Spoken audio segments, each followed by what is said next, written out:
यदा यदा हि धर्मस्य ग्लानिर्भवति भारत अभ्युत्थानं धर्मस्य तदात्मानं सृजाम्यहं परित्राणाय साधूनां विनाशाय च दुष्कृतां धर्म संस्थापनार्थाय संभवामि युगे युगे।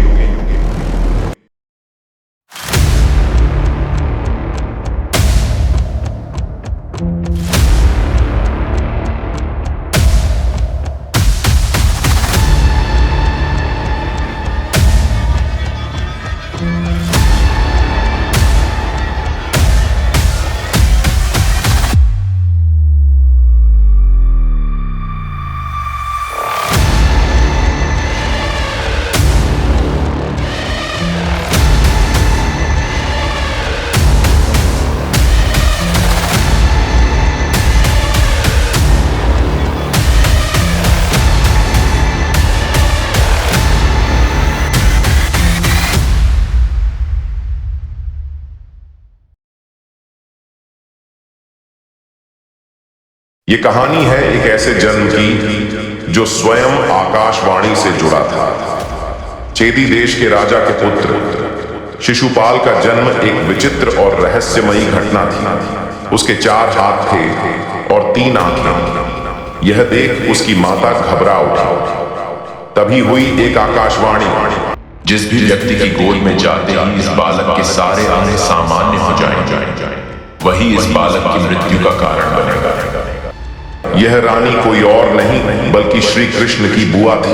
फिर एक दिन श्री कृष्ण स्वयं उस बालक को देखने आए और जो हुआ उसने सबको हैरान कर दिया। बालक बिल्कुल सामान्य हो चुका था।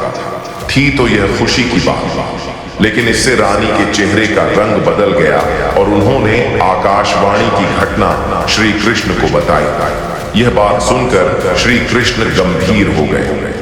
उन्होंने अपनी बुआ की आंखों में देखते हुए यह वचन दिया कि वह इस बालक की गलतियों को 100 बार नजरअंदाज करके इसे क्षमा कर देगा, लेकिन 101वीं बार नहीं। इस बालक का नाम रखा गया शिशुपाल। समय के साथ शिशुपाल बड़ा हुआ और साथ ही श्री कृष्ण के प्रति उसका गुस्सा और द्वेष बढ़ता गया। वह बार बार श्री कृष्ण का अपमान करता, उन्हें अपशब्द कहता। लेकिन श्री कृष्ण बुआ को दिए वचन से बंधे हुए थे।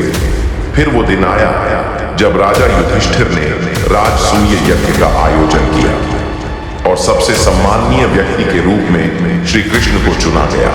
लेकिन शिशुपाल को यह गंवारा न था और उसने वहां भी श्री कृष्ण का अपमान करना शुरू कर दिया।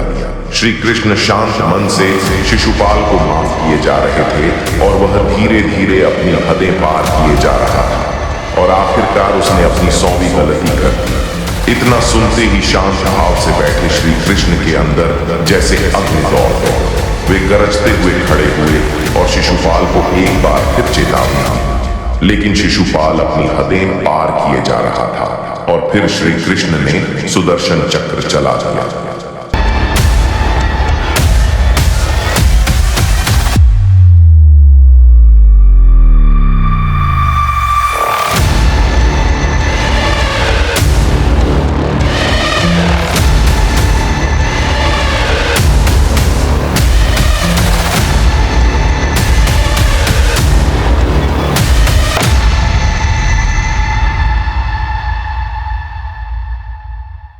और तब सभी ने देखा कुछ ही क्षणों बाद शिशुपाल का निर्जीव शरीर फर्श पर पड़ा था। फिर अचानक एक अलौकिक घटना घटी। शिशुपाल की आत्मा श्री कृष्ण में विलीन हो रही थी, क्योंकि नफरत से ही सही, लेकिन उसने जीवन भर श्री कृष्ण का नाम लिया था। इसी कारण उसे मोक्ष की प्राप्ति हुई।